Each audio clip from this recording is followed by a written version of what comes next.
right, welcome to our third and final review of the evening, in Bloom Labyrinth. Bloom Labyrinth bills itself as a epic action RPG, which is, or no, an um, which is a bit interesting because if you can tell from the trailer footage and any screenshots, this game is Gauntlet. It even says its main influence is Gauntlet. Hey, Gauntlet is technically an action RPG, kind of. Kind of, but this one, I will grant that this has actual stats. Not that they seem to make all that much difference. Hunger is a stat. Yeah. Granted, I didn't play all that much because, okay, there is no way to get around this. Bloom Labyrinth is god-awful. I'm like, there I said it. It got said. I mean, like boring god-awful, like offensive god-awful, like... You managed to screw up Gauntlet god-awful, which is pretty impressive because, Gauntlet is a gameplay experience the industry managed to perfect in 1985. I'm like, so you might be wondering, how do you ruin Gauntlet? Well, you give it clunky controls. Let's see. The Steam page here lists partial controller support, and that's a good way of putting it. Very, very partial. Yes, but even using a keyboard, this game is very clunky. It's very slow, which is. And I feel like, controller seems like the optimal way to play this genre of game usually. Right. Also worth noting that the key bindings would not stay. So every time I reset, it would go back to the default key bindings, which I didn't like. I'm like, it's like it also tries to add complexity to the Gauntlet combat formula. When simplicity was one of the main strong points of it. I'm like, well, it's because you are playing as one character. You are playing as basically the Valkyrie, the archer. Yeah, that's another way they fucked this up. It's a single player game. Because that's what Gauntlet was mainly known for. It's stellar single player experience. Indeed. I'm like, yeah, there is no multiplayer to speak of. No online, no local, no nothing. Not sure if they're planning on implementing that in the future, but they really went all in on the single player. As there's a story mode and there's a storyless mode called Gauntlet mode. Like, because what's on the nose mean? Yes. Like, it's like, so to compensate for the fact that you are playing as the archer, you have two attacks. You can use the bow, which now has limited ammunition, and you can also do a bow strike. So you got to literally hit them with your bow. Yeah, and I can't say either attack is particularly good. Also, you can run out of arrows. Which, while realistic, is not a good option if that is your only effective way of dealing with things. Yeah, and you get several types of arrows, but, it's like Gauntlet streamlined all this shit for a reason. It's to maintain a blistering fast pace of gameplay in comparison to this.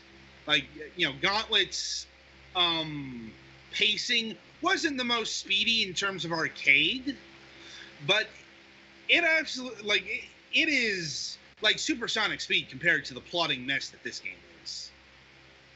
Like, there's no way around it.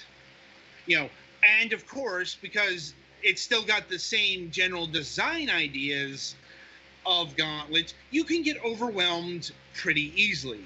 Yeah, this game is pretty difficult because if you venture too far too quickly, you're going to get overwhelmed by enemies. and so that just adds to the plotting pace. Like, this game just somehow managed to find the polar opposite in terms of pacing to the original Gauntlets. You know, this is why they say the devil's in the details. You know, it's like other editions are like you can grab mushrooms that operate as mines, you know, like poison mines, if I'm recalling correctly. You know, you get various power-ups. That's an odd choice.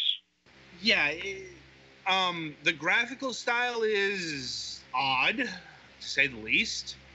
Like, I think they scanned some real photos in here.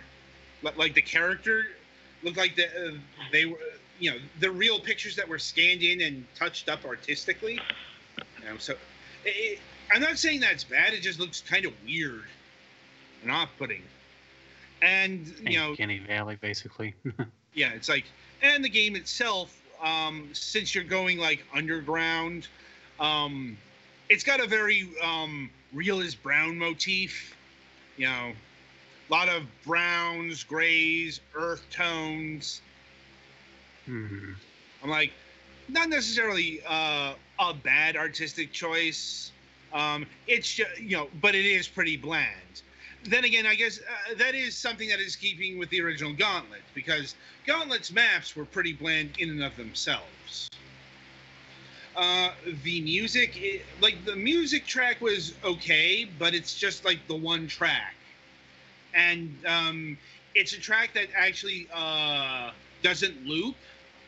So after it plays, you're going to be playing in silence after a while. Strangely enough, that's happening in another game we're covering for this week. Ooh, that's a technical no-no. Yeah, Yeah. it is. Yeah. That'd drive me up the wall. Technical no. Yeah. Anyway, the game is programmed in a engine we have not encountered before, the Godot engine. Is it pronounced that way, or is it Godot? I honestly don't know. I mean, if you're wondering how the actual word is pronounced, I believe it's Godot. How do you spell it? Godot. Okay, yeah, that's probably Godot. Yeah, or is it, I don't know, is it a reference to Waiting for Godot? Is it just some dude's name? I'm guessing it's a reference to Waiting for Godot. Did some research behind this engine. Apparently, it's really popular in Latin America.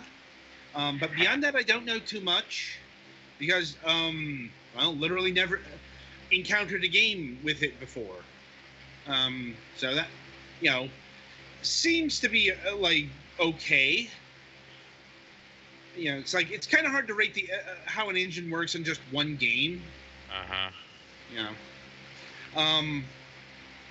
But it's worth noting here. Well, I mean, is the engine part of the problem, do you think? Or is it just bad game design? See, that's what I don't know. Like, I don't know how much of the influence is like influencing slow gameplay or whatever. You know, like I said, I don't know anything about this. I only learned about this engine from playing this game. Like,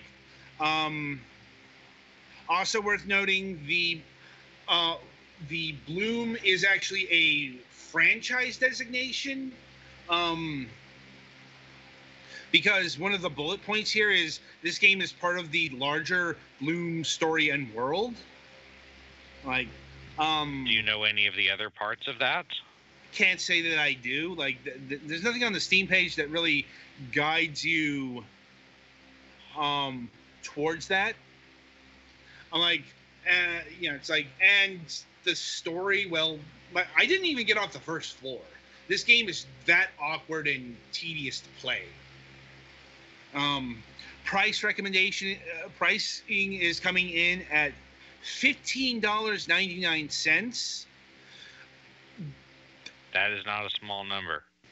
No, that is a no way. Do not buy at $15.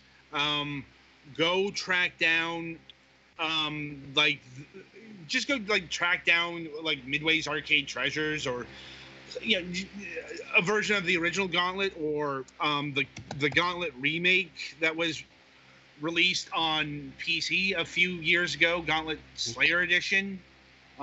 This, you know, There are many options to play Gauntlet that are both cheaper and better. yes. Yep. This is not the way. Like, even if you want a Gauntlet single player experience, go buy the Gauntlet NES game. I had that back in the day. That was a pretty decent, underrated even, Gauntlet experience. It's like, just don't buy this at any price. Like, if I had to score it, about a 3 out of 10, maybe a 2.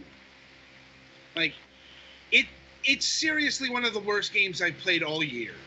Granted, the year is young, so Oh yeah. you know, it's like, and I've played games that are vastly more broken, but this game is the worst one I've played in a while. Avoid.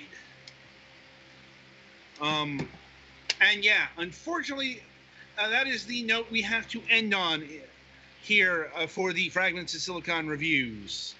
Coming up on the week ahead, no Tuesday show this week, and joining us on Wednesday, March 13th, we'll be welcoming a good friend of mine that I've known for a long time. I finally got him on the program because he just released a game. We'll be having Mad Merv of Lost Astronaut Studios. Sorry about that. And until then, I wish you good gaming.